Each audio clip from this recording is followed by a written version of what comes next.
Slave DiBiase.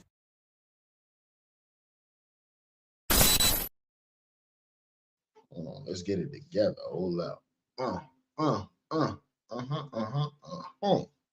Yeah. Gotta get your nose with that goddamn shea butter, man. My nose be getting all dry and stuff right now. You know what I'm saying? But without further ado, good morning, good evening, good afternoon, and good night, depending on whenever you digest this content. This is another live episode of What the Offenders Initiative podcast. I am your illustrious host, Slave DiBiase, aka Tony Spark, aka Sha'Carri Richardson, aka Victor Von Slay. And we in here, man. Y'all see the caption, right? Matter of fact, y'all seen the thumbnail. Too much going on. As a matter of fact, I need to stop my shit because I know I'm supposed to be ready at 4:20 for a 4:20 session. This is why we get ready at 4:20. But yeah, I don't know what more to tell y'all. You know what I'm saying? Like, I'm a stoner. Sometimes I run a little late. I'm not gonna lie to y'all. I need to stop. I need to do a little bit better. What it is I be getting a shower right before the show because I feel like if I'm not sitting down fresh, ready to smoke, properly hydrated and all that, then it's just not going to be a good time at all. You know what I'm saying? When it comes to the actual content of the whole situation. If I'm not fresh and clean, like I just don't feel like that's a good show to y'all. You know what I'm saying? If you send down see, that's how you know I take care, man, because anybody else, they gonna roll up to your show dirty. I ain't trying to do that. By the way, don't forget to like, comment, and subscribe. Tell me what you're smoking on in the comments.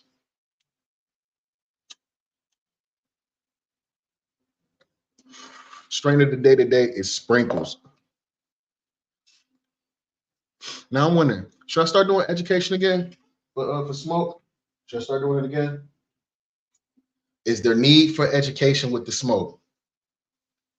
Thank you, everybody, for pulling up, whether religiously or in passing. You know what I'm saying? Thank y'all. And again, the strain of the day today on my channel is Sprinkles. Tell me what you're smoking on.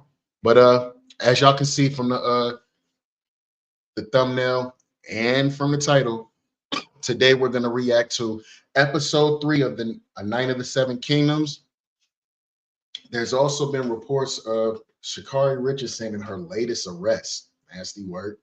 Jay-Z and Pusha T are supposedly, allegedly in the Epstein files. Oh, the files that everybody said that they're not in? Yeah, they said that those guys are in there. And Nicki Minaj, what is this whole thing with Nicki Minaj kicking it with Donald Trump saying that that's her favorite president? Now, I'm not a very, very political person at all, but like, I don't think Trump aligns with the type of audience that you have. I'm just going to leave it like that. So what is this really about? So where should we start today?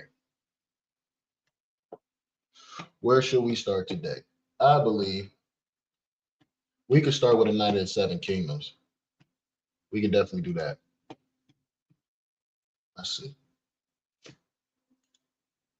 Don't forget to like, comment, and subscribe, y'all. Today, we will be reacting to none other than some content by Marvelous Video. Make sure y'all like, comment, and subscribe. Roll up, give them as well a like, comment, and subscribe. And let's get to it, y'all. Share, like.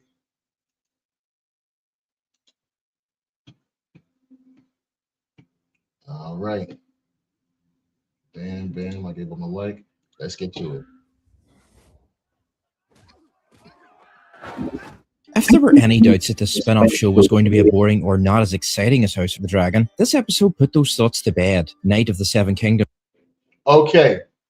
You heard what my man just said. If you ever had any thoughts whether this was going to be boring and not like the rest of the spinoffs of Game of Thrones, you will be right. I told y'all last week, bro. I told y'all a couple of days ago I was going to give it to this episode because the shit was kind of boring. If it didn't jump off, I was going to be done with it. I don't waste my time, man, with these motherfucking series. If it's not good, it's not good. I will move on. I'm telling you, we ain't got no time. But this episode, as a matter of fact, everything that occurred at the very, very last second has so many implications to the future of Game of Thrones, the other series that have already come out.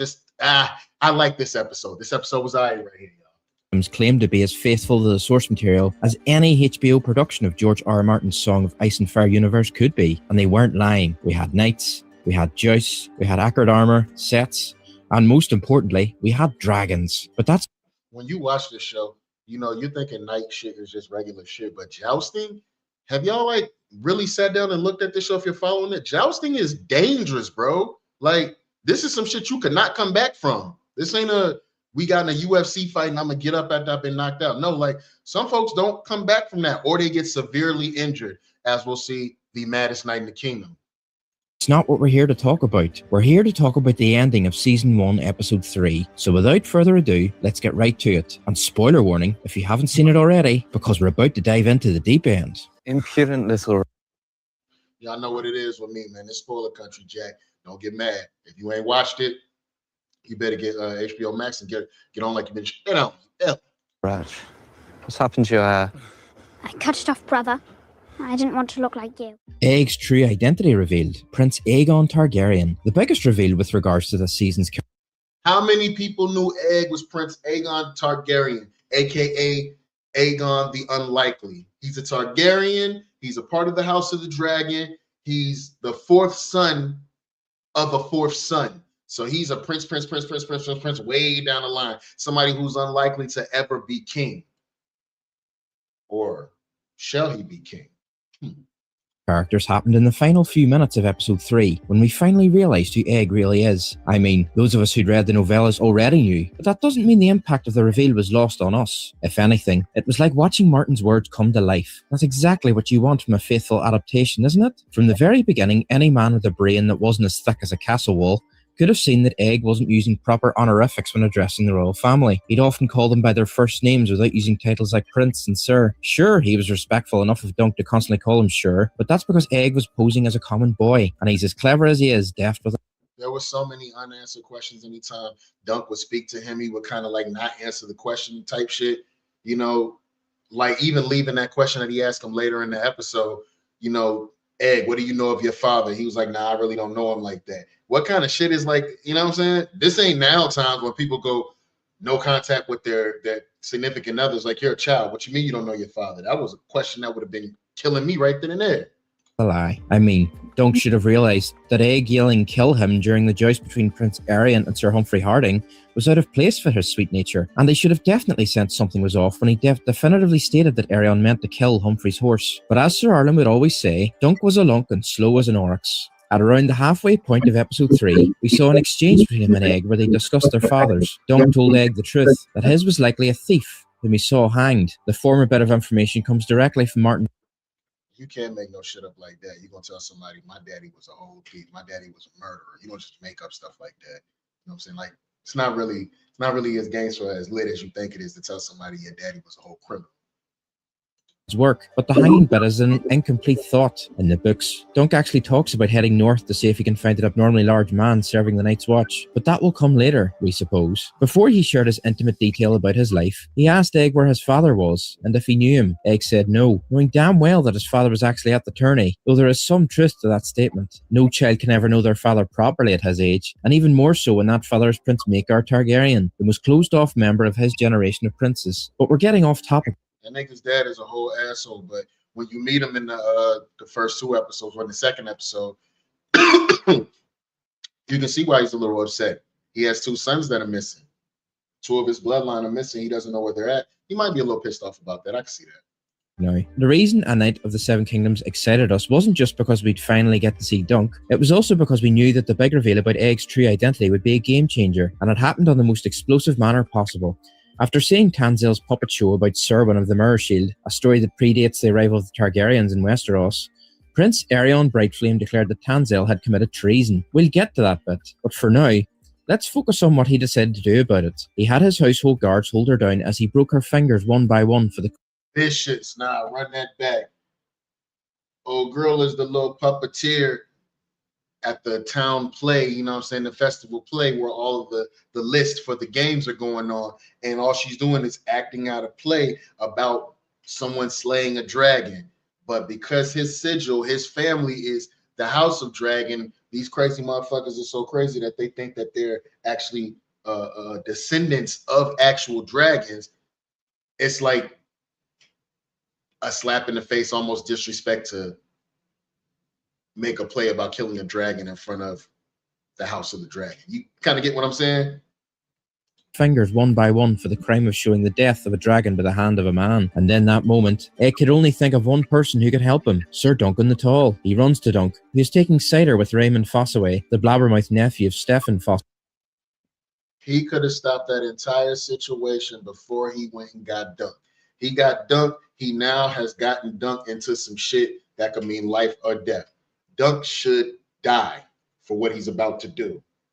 Whom we saw in last episode 1. He tells Dongarrion, who's turning Tanzil on Dunk, motivated by his attraction to her and the duties of a true knight. Doesn't think twice before rushing to her aid. He gets Arion off her and punches him twice. Then as Arion's guards restrain him, he kicks the prince in the mouth and knocks one of his teeth loose. Arion has his men put Dunk on the stage where the puppet show is performed and commands that for his lost tooth, Dunk shall lose his entire set. And that's when Egg arrives. He was about the American History X, my man.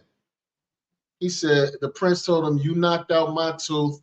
For that, I'm going to knock out all of yours. You lost one tooth. You was about to tell this man all of his chompers was going to be gone. You was going to take all of those out. Yo, the prince is just an evil motherfucker. But they say he only act like that when his daddy ain't watching. Telling the prince to unhand his master. Dunk thinks the kid's gone mad because he's doing something that's arguably worse than what Dunk did. He struck a crown prince, which was a crime that could get him executed, but Egg presumed he ordered that same prince as though he knew him. But when the kid said that Arion wouldn't do that and told his guards to unhand Dunk by taking their names, it dawned on Dunk that he'd been lied to all this time. The realization on his face that he'd be playing knight and squire with the Prince of the Realm is both tragic and hilarious, as is the exchange between Aeron and Aegon, because you can really see there's no love between these.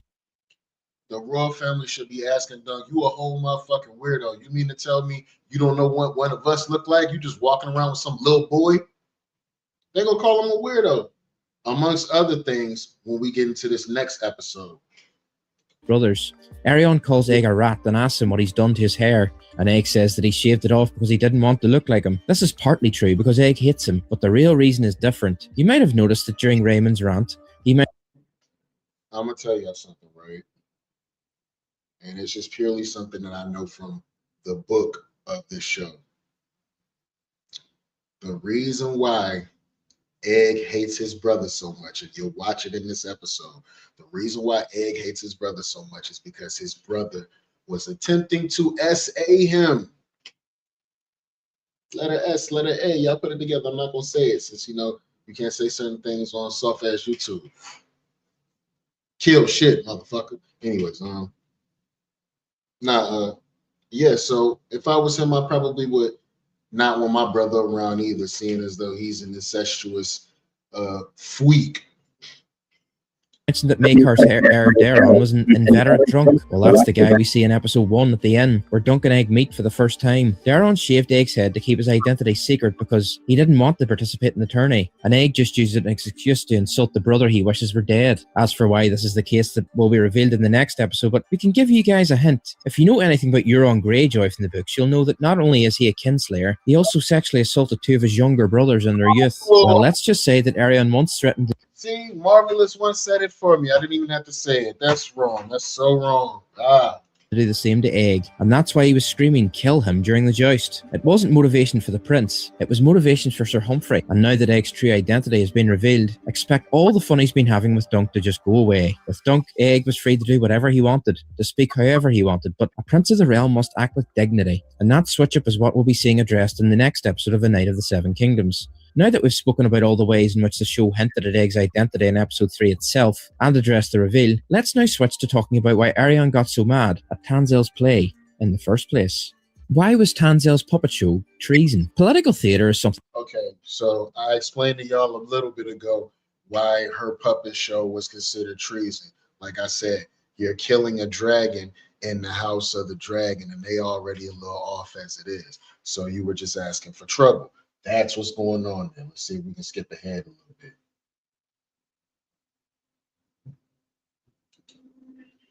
Arrived, dragons were just mythical creatures to the people of Westeros. There are actually 2 tales about gallant knights slaying dragons that have been passed down from generation to generation for thousands of years. The first is the story of Sir Galadon of Morn. This knight was so skilled at swordplay and such a chivalrous man that the maiden herself, one of the aspects of the seven-faced god of the Andals, fell in love with him. She gifted her perfect knight a sword called the Just Maid, which is so powerful that no other sword could check it, and no shield could withstand its blows. The legends say that he only unsheathed Just Maid thrice in his life, for it wouldn't have been fair to use it against mortal men, and one of those...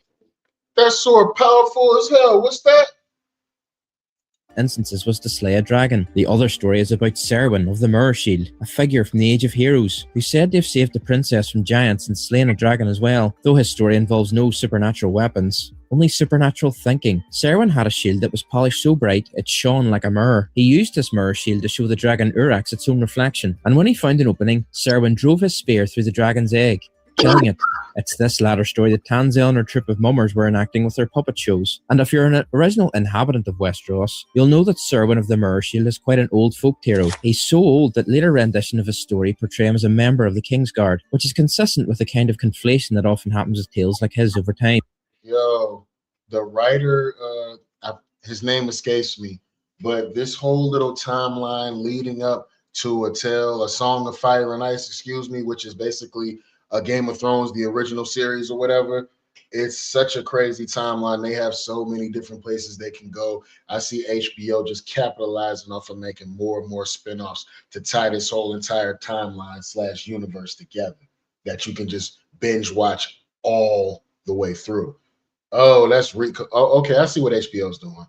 But to be honest with you guys, Tanzel's trip choosing Serwyn's tale over Galadon's was probably a better idea, because if Aerion had seen one of the characters just straight up killing that fake dragon with its sword without using any sort of guile, he'd probably done worse things to her than merely breaking her fingers. And as for why this was treason, well, the answer is quite simple. The dragon is the sigil of House Targaryen. Like we mentioned at the beginning of the century, political theatre is one of the ways that the common people use entertainment to satirize the lives and policies of those who rule over them. We saw a bit of it in Game of Thrones as well. Which is, like I said, you gonna kill a dragon in front of the house of the dragon. It's disrespectful. Because the Targaryens consider themselves to be descended from dragons. Heck, Raymond Fossaway even calls them incestuous aliens, referring to their queer customs and their seemingly biological connection to dragons. And while that is something we'll address in another video, Oh boy said that the only thing Targaryen, he said in the episode, the only thing Targaryens are good for is finishing on their old lady's tits. I said, whoa. You call them incestuous aliens because in the book, they have really, really, really blonde hair and purple eyes. Yeah, and really pale skin. That probably does look like some old alien type shit. So you might be right on that. For this one, we'll just mention that attacking a dragon, even in a play, is like attacking the royal family itself. Doesn't make sense, we know, because as we mentioned, the Serwyn of the Mirror Shield is a folk hero whose story predates the arrival of Targaryens. But since their arrival and conquest of Westeros, Using any kind of dragon imagery in political theatre can be seen as a comment on the royal family itself, and killing one can be interpreted as an act of rebellion and treason against them, which is why Arion did what he did. Of course, we're not condoning his actions, because ultimately we know that Tansel and her troop didn't mean to offend the royal family, but you'll be surprised to know that even the most agreeable of Targaryens in this show will concur with Arion on this point, because killing a dragon in a play is tantamount to threatening the Targaryens themselves. So while we don't agree with Prince Brightflame's actions, we can't say that they weren't without reason, and that's the kind of foggy grey area that ends up turning a simple folktale into a deadly political theatre. But you had to break the girl's fingers, though, bro. Like, she might not even have known. That's why, I'm glad that, yes, this is fiction and all that, but I'm glad we've moved on to a world where you can ask somebody, do you know where you at? Because they might not know how they're disrespecting. You know what I'm saying? What will happen to Dunk? Now that we've addressed Egg and why the ending of episode 3 of A Night of the Seven Kingdoms played out the way it did, let's talk about the man after whom this series is named, because the question that's on everyone's mind is a simple one. What will happen to Dunk? The thing is, if you look at the laws and rights bestowed upon the nobility by the customs and traditions of the Seven Kingdoms, Dunk should have been dead before the episode ended, striking a person. That's right. You struck. So this is in real life. You strike somebody from the royal family, you out of there. It don't matter if you were right or wrong, you out of there. And that's in real life, fiction, all that. So obviously this is British, so they got to be keeping up with the customs. From a royal family is a grave offence, which often demands the highest penalty. And this isn't just a George R.R. Martin creation, it has precedence in the real world as well. The offence is called lèse majesté, which means a quote an offence against the person or dignity of the crown. This is also the lèse majesté. That sounds French. I can speak French. Offence that Tansel committed with her play and her ignorance. Though Dunk's offence was far more direct, it can be traced back to ancient Rome, where any sort of injury, harm, or violation of the physical embodiment of the emperor or his likeness was considered to be a treasonous act.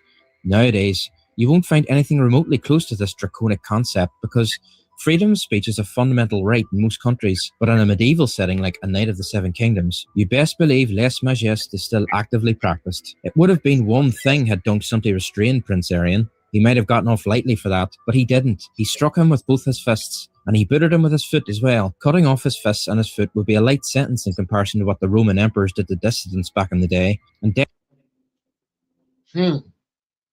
So you heard what old boy said. Dunk is supposed to be dead right now because he touched someone of the royal blood. He struck him with his hand and his fist. Dunk shouldn't have made it out of that episode, no matter what was said.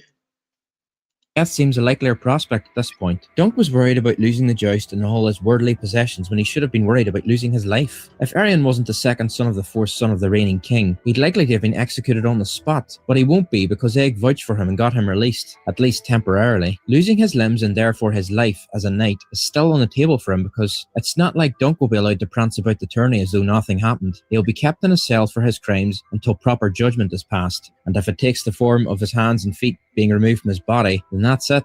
His life as a pretend hedge knight is over. But there is one thing that his life as a pretend hedge knight is over. That's messed up.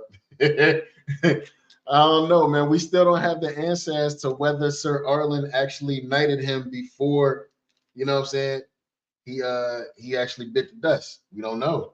can save him, which is his right to demand a trial by combat. In Westeros, every knight is allowed to defend their lives from criminal prosecution by demanding a trial by combat. Such trials are believed to be more than just a past sentence because the Andals believe that mortal combat in the eyes of gods and men is the truest form of justice. A knight will be proven innocent even if they are guilty if they win such a trial. So right now, that's Dunk's best way out, given that there are 3 episodes left in our Night of the Seven Kingdoms Season 1, and factoring everything we've just discussed. We think you guys know what will happen to Dunk, but it won't take a form you're familiar with, because his trial by combat won't be a one-on-one duel, and that is something we'll discuss. Because my thing is it's the obvious choice.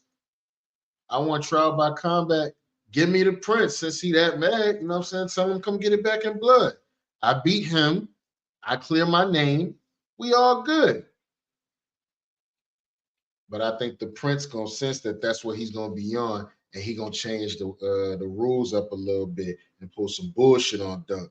And Dunk gonna have to show his real knightness, his dunkness. You know what I'm saying? And get his leadership game up. Y'all see what I'm talking about? In another video. For now, this is as far as we can go because we've covered every aspect of the ending of A Night of the Seven Kingdoms, Season 1, Episode 3. Let us know what you guys thought about this episode in the comments down below. And don't forget to like, share, and subscribe for more content from the Seven Kingdoms. We'll see you. Salute to Marvelous One. Yo, I like that show. They almost lost me. If they don't start writing up, for the rest of the season, I don't know what else to tell you. But that was a good way to have a little cliffhanger leading into it. Because I told you I ain't gonna lie to y'all. I was done with it. It just wasn't hitting to me. But yeah. Night of the Seven Kingdoms, episode 3. Tell me in the comments what y'all think about that one. I liked it. All right, now moving on. Sha'Carri Richardson. Oh man. Y'all ever just met somebody and y'all be like, bruh, it like you get into so much trouble. Like, why don't you just sit down somewhere? Like, just sit down somewhere. This the same shit that got OJ locked up. Not sitting your ass down somewhere. Don't worry about it. We're gonna look at it, man. Yeah, so I'm already going all the way in, man. Just sit down somewhere. She done got arrested for reckless driving and speeding, y'all. And think about all the arrests that leading up to now and everything that she's been through in her Olympic career and in her personal life. Does she need this new arrest? And how is this going to impact her legacy? Let's check it out, man.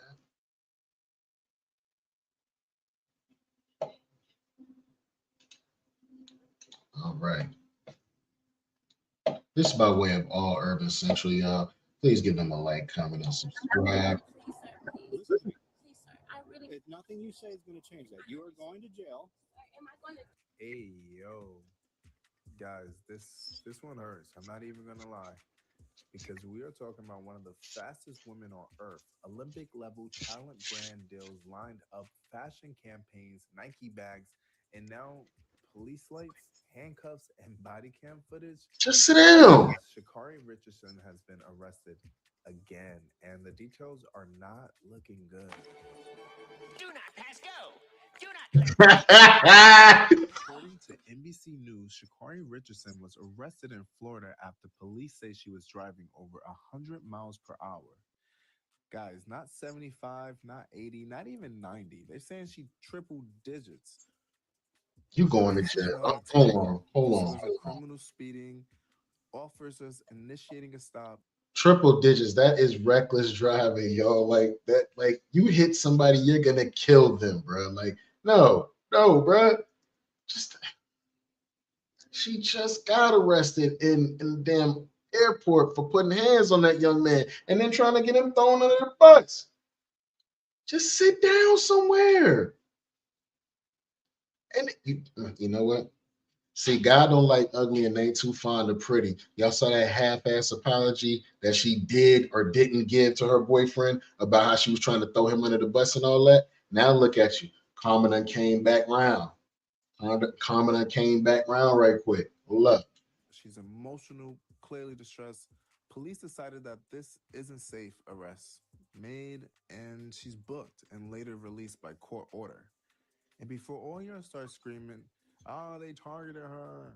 Listen, once you pass a certain speed, it's not even about vibes anymore. It's about public safety. Now, here's where things get tricky. NBC News reports Sha'Carri was emotionally overwhelmed during the stop, visibly upset, talking fast, trying to explain herself, and clearly not in a calm headspace. In the body cam footage, it's uncomfortable. You can see she's not okay. And I'm not gonna lie, y'all. This doesn't look like arrogance. This is like somebody's breaking down in real time.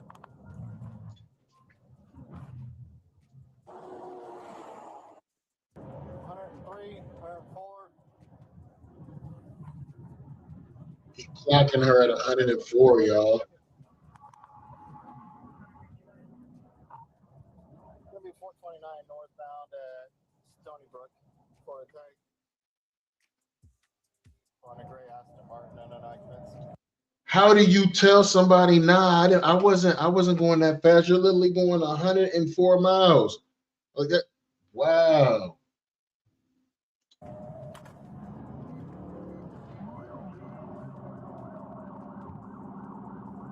What is that she in? Is that the Mustang hatchback junk?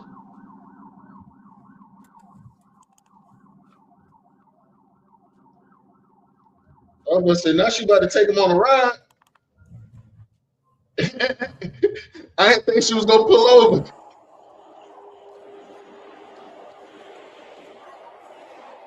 would wipe that smile off your face. I'm Sergeant McDaniels with the Orange County Sheriff's Office. You're being stopped for dangerous excessive speeding. I understand my timer at the back is like literally on 29. So you're driving at 100. Hold on. You're driving at 104 miles an hour in a 65 mile an hour zone with the subpar equipment, flashing people to get out of your way, following too close, using every lane to pass everybody, cutting me off, passing a car on the inside shoulder with their hazard lights on. You're going to jail for dangerous excessive speeding. I'm so sorry. I did not mean to do that. My phone, I didn't even know my car was speeding. That's why they give you a speedometer. I totally understand. I communicate with you, sir. I really do not want to go to jail. No, most people don't, but you got to think about that before you do the speed. I need your license, your registration, and your insurance. You were speeding. Sir, I was, and I totally didn't know. If you look at my phone, my buttons right here, they jump around. My phone is sitting here, and it's straight on here. I literally see it's not even in normal mode, and I see. We'll let y'all know if you're doing a bunch of excessive speeding, mentioning your phone is not helping a bitch ass thing. I wasn't even on my phone. Like I know where I'm going. Man, that phone ain't help nothing. That's all I'm gonna say. My apologies, sir. Please, I'm communicating. The mode has nothing to do with your gas pedal. No, I need your license, your registration, and your insurance. Please, sir, I really want to work. Can you really work with me, sir? I promise you, I am a law-abiding citizen. I have my ID, my X-rays on my phone. There was no intention of me speeding today. I promise you, sir. Is this a good address for you, Lake Valley Yes, Drive? sir. I'm here. I'm local, sir. Please work with me. I promise you. I don't know what work with you means. Not work with me. I understand that. I will take. Was that her throwing in? Can I get a quick get out of jail free card situation for her celebrity?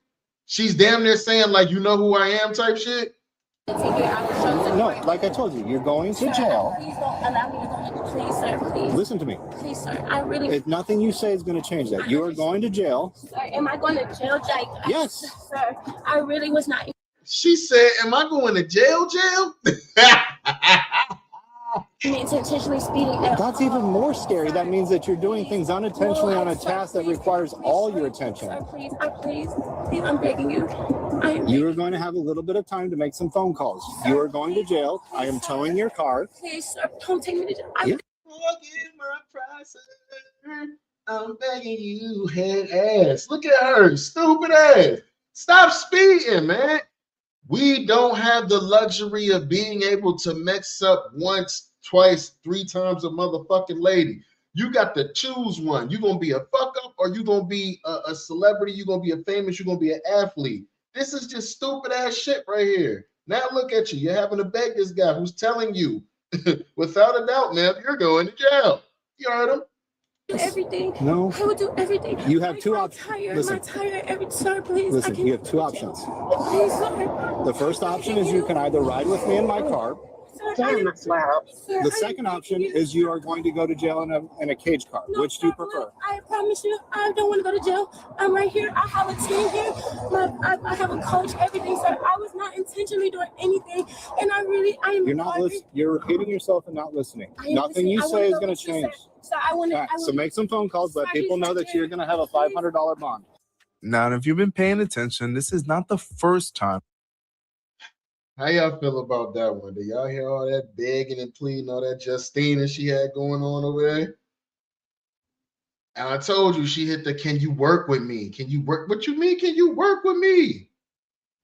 Again, I say we are not afforded the get out of jail free, keep messing up card. That's not the card scheduled for us in America, sweetheart. That's not our card. Sha'Carri's name been attached to police this year. Earlier in 2025, she was involved in an airport incident with her boyfriend, fellow Olympian Christian Coleman. Oh, they're gonna be petty and run it back. Oh man. Yep, you putting hands on that man in the airport. Yep.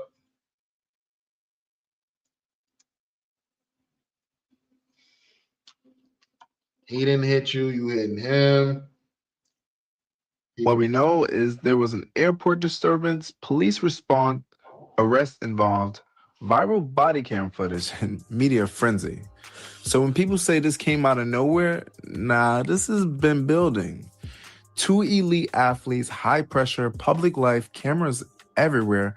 That's a dangerous mix if you don't got the right support system.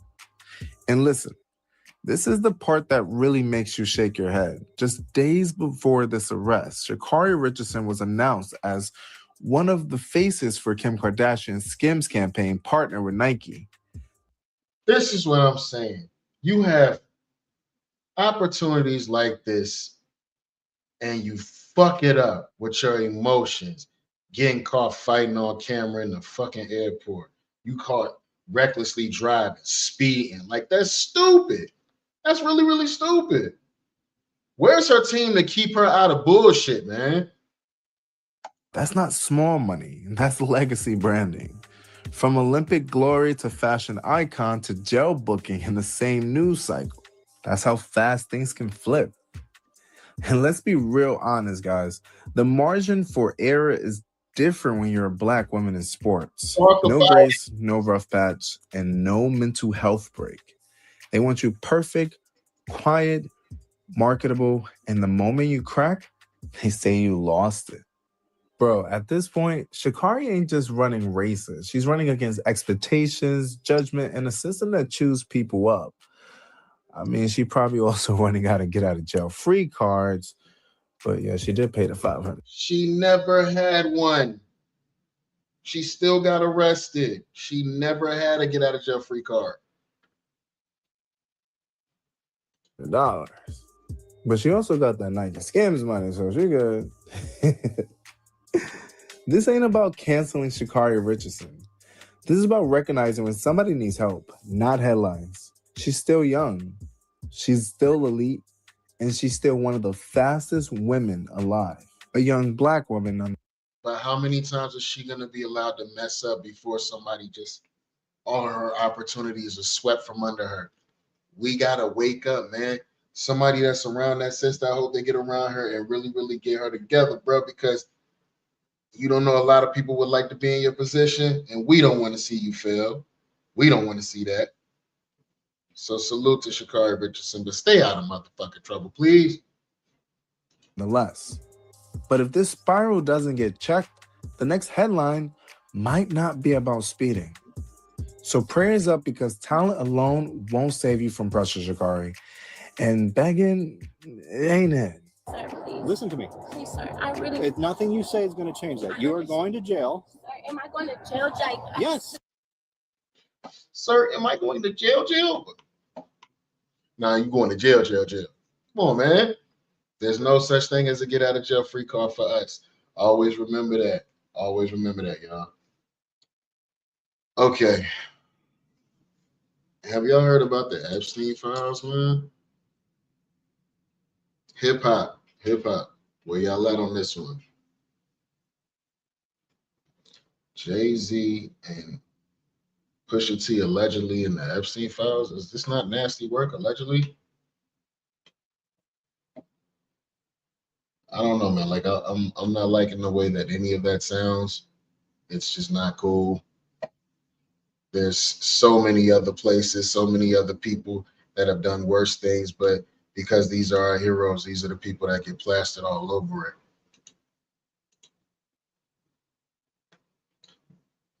Allow me to take a look. Hold on.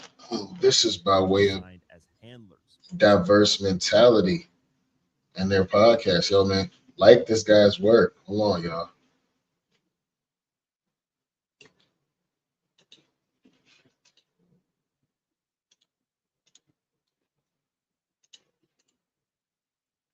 All right, let's get to it.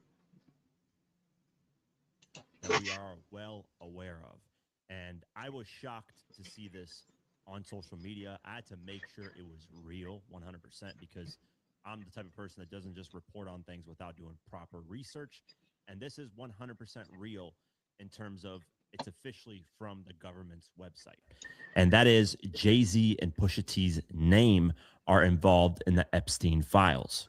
Before I get into this, I want you guys to be able to look this up yourselves so you know I'm not. Allegedly. Now, see, I don't know nothing about all of this. All I know is these are some files that got some sort of trafficking going on.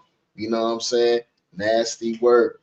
But what's even nastier is with all of this information, how do y'all feel knowing that it's a bunch of folks out there that's really been waiting to see somebody like Jay-Z fall, and his name is now being implicated in something like this? I don't know. Let's take a look.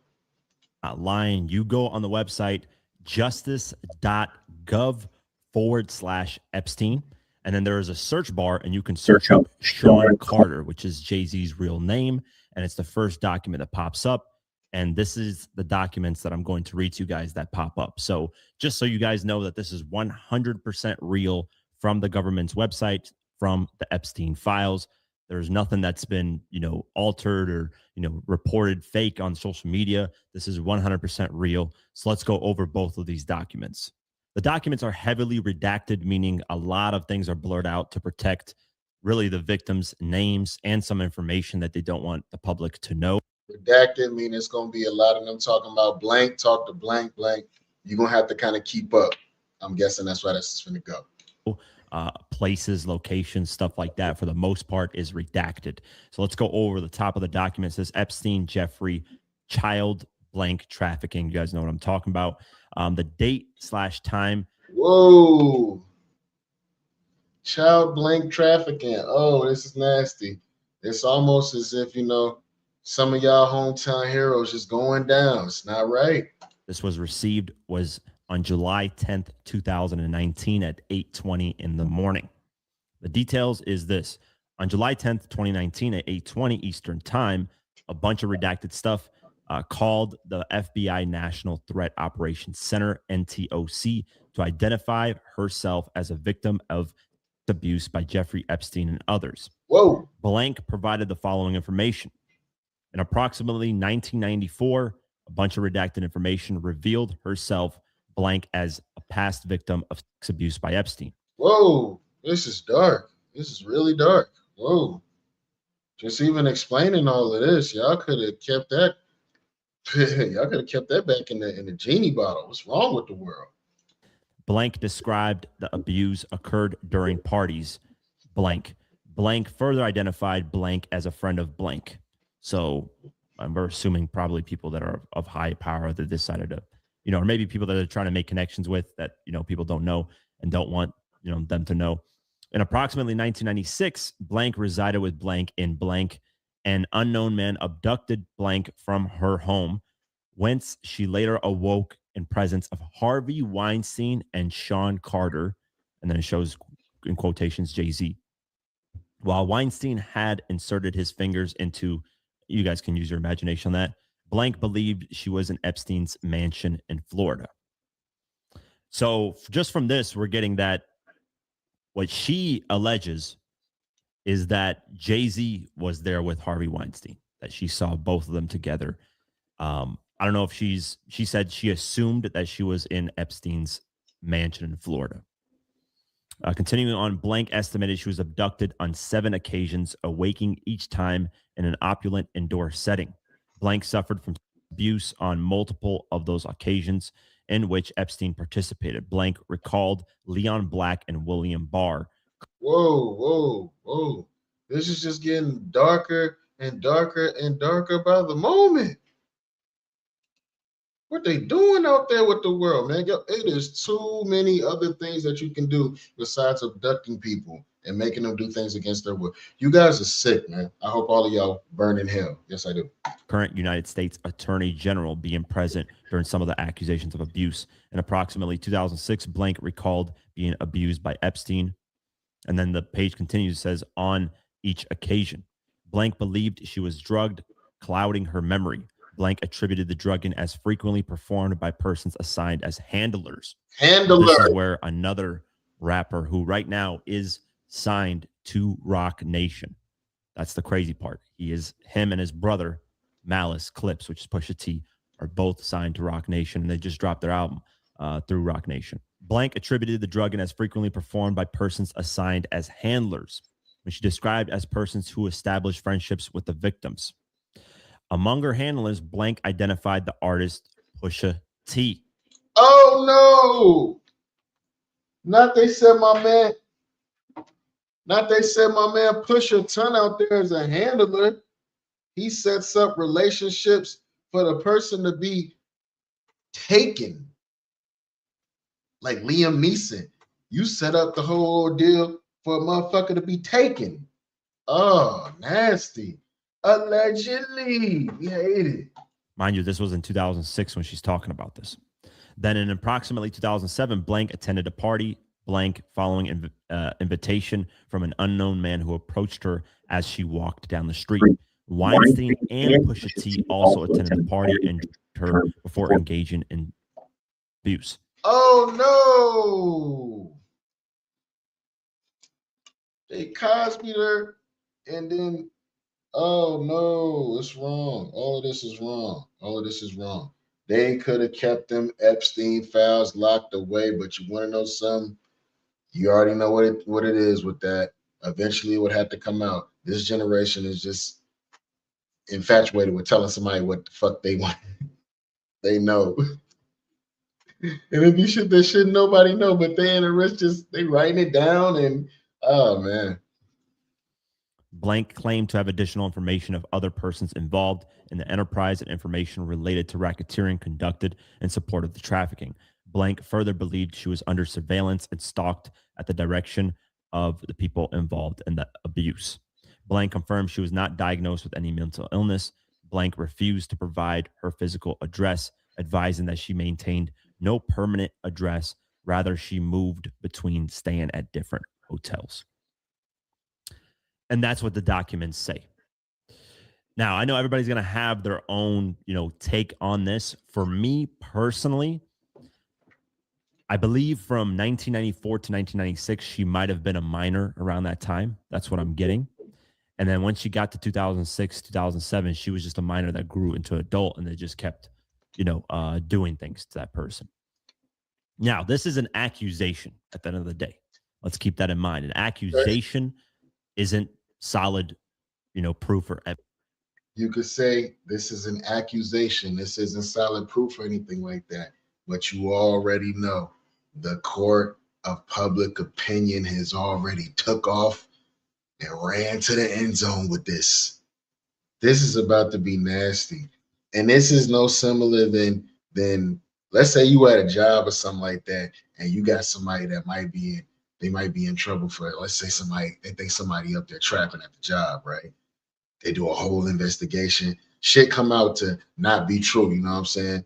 They couldn't provide any evidence that whoever they said was trapping was actually trapping. But you're still known at the job that everybody thought HR had a case on you because they thought you was selling drugs up there. It's the same thing. Your name is already drugged through the dirt by that time. They're going to drag Jay and Pusha T name through the dirt for this. We don't even know what happened, but your name is in them files, though. It's in them files, though. Evidence. Anybody can be accused of anything. I'm not saying that to defend anybody in this at all, because if you're in Epstein files, it's not a good look at all. But let's keep that in mind, that an accusation is an accusation. Unless they release like solid evidence and proof, this was just stuff reported that was called in saying, hey, I got, abused by this person and this person.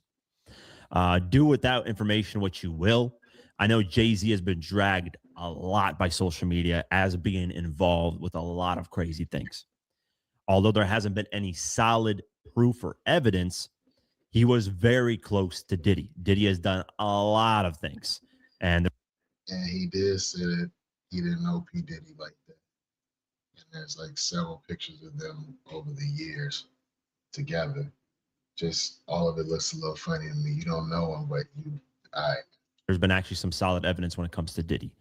And obviously he's locked up right now with it. So anybody that was really that close, I mean, he would hang out with Diddy as if they were brothers. And I think Diddy at one point called him a brother. So at that point, when you're associated with somebody like that and you hang out with that person that often, and they had literally parties every single year, it makes sense that people associate that person with what Diddy did, because if you're surrounded with that person all the time, people are just going to assume you're doing the same thing. And the interesting thing is Pusha T, Malice just recently signed a distribution deal with Rock Salute, Cap. Nation, which is Jay-Z's record label. They released their album Let God Sort Them Out through there, and now they're nominated with a bunch of Grammys, and they're going to perform at the Grammys. That's a crazy time to have this released as they're doing these Grammys performance and stuff. I say all that to say we have no idea. This is just documents that the government released officially. These are documents that the government released officially. Oh man, this is nasty. Why do the government got files in it with my name attached to this kind of bullshit? These are the questions I'm asking if it's not true. Like I said, no solid proof. If the government releases photos, maybe videos, I don't know. There's been a lot of accusations thrown out.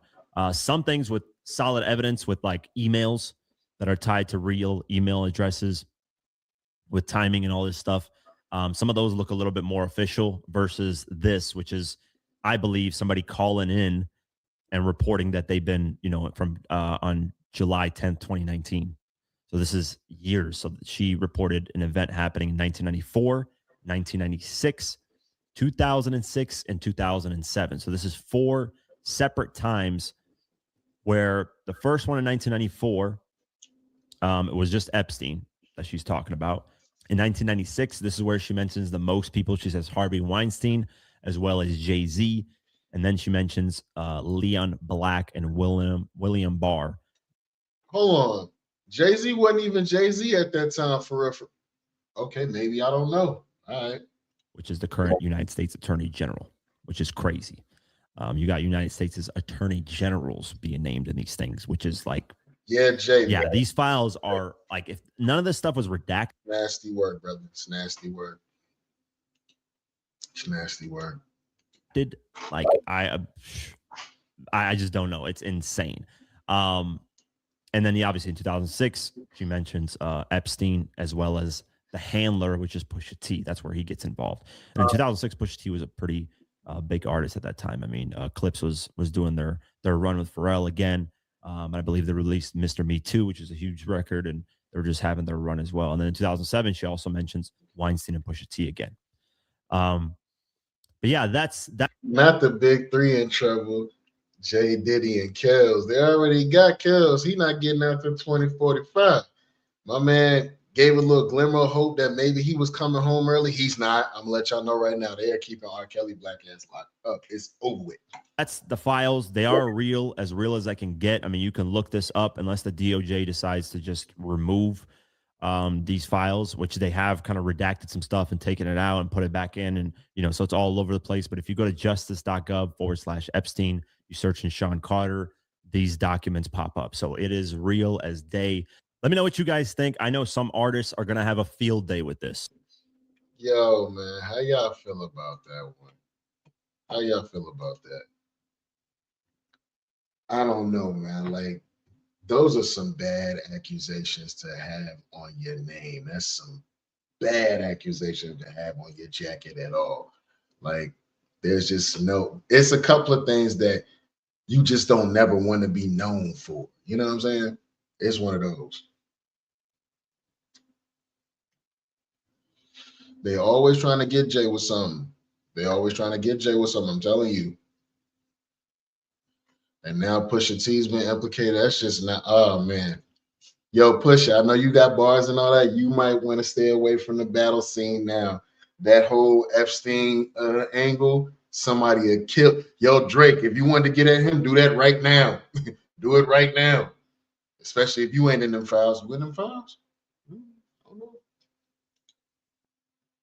Nah, but does anybody know about this immigration gold cards? This immigration gold card. I just want to see if maybe I'm wrong here. Hold on, y'all.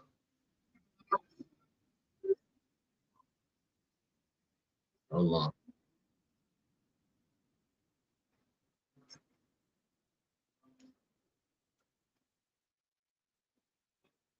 Event for him last night in Washington, D.C.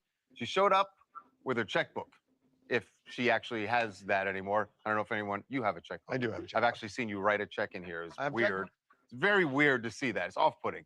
But yes, she showed up and made it clear that she was not only going to support him, but she was going to spend a lot of money to support him. I am probably the president's #1 fan. And that's not going to change. Nah, bruh.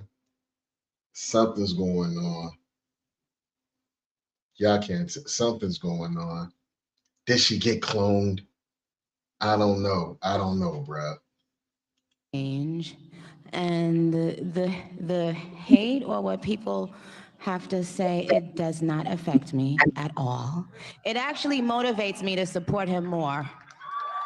And it's going to motivate all of us to support him more. We're not going to let them get away with bullying him and, you know, the smear campaigns. It's not going to work, okay? He has a lot of force behind him and God. My man said first Beyonce, now Nicki.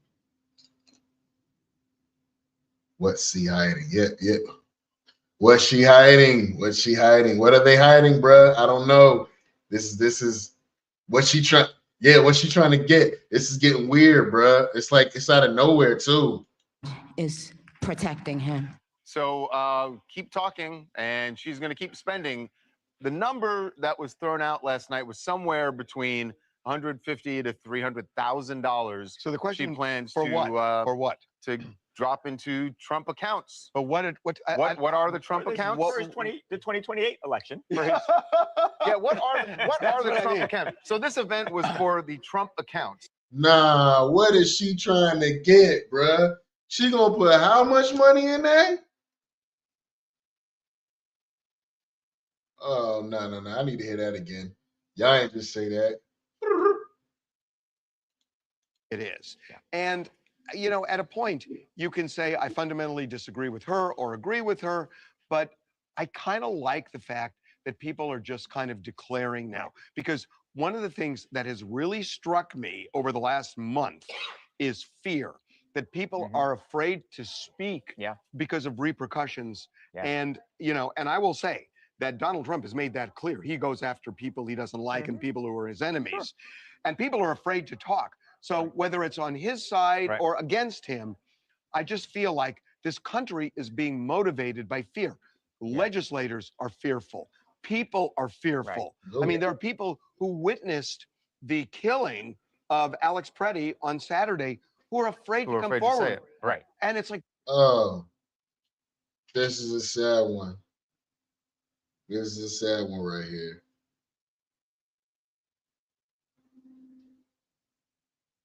That's the common enemy, and everybody's not seeing it. This is crazy, and that we shouldn't be afraid. And at least, look, I mean, whether you agree with it or not, everybody, don't be afraid to take a stand. Hi, so I am Jada Reed. I'm here based in Atlanta, and I think you guys make some really good points. It is quite dystopian, what we're seeing, especially after all the news that we saw this weekend. But I agree. I think it's exactly what you said. I think people are starting to declare. We are getting very straightforward answers as to where everybody stands. And I think we'll be better for it, right? There's clarity now around what's happening. And with Nicki Minaj and Donald Trump, they seem to be getting along swimmingly. Even after her statement, they held hands behind the podium. Here's the deal. You tell him you love him, you got a friend forever. Yeah. And by the way, it's an election year. You're going to see Nicki Minaj out campaigning for, you know, people in Congress and in Senate who are running. Wow. Bruh, hold on, y'all. Hold on. Oh. What y'all think about that one, man? This came out of nowhere to me, bruh. This really came out of nowhere to me. Like, it's getting a little spooky outside now. You heard what they said for words like, or phrases like chose sides, you know? People are showing what side of the line that they're on. What is about to happen around here? All I'm gonna say is, I know we at the end of this session. I'm definitely fried, died, and laid to the side. But all I'm gonna say is arm yourself and protect and teach your babies. Get your family together. That's all the time I got for the day. Goddamn, it's your boy Slave DiBiase. This was another good sesh, man. This is another live reaction, live of the Offenders Initiative podcast. Thank y'all for pulling it. Don't forget to like, comment, and subscribe, and keep smoking, y'all. Till next time.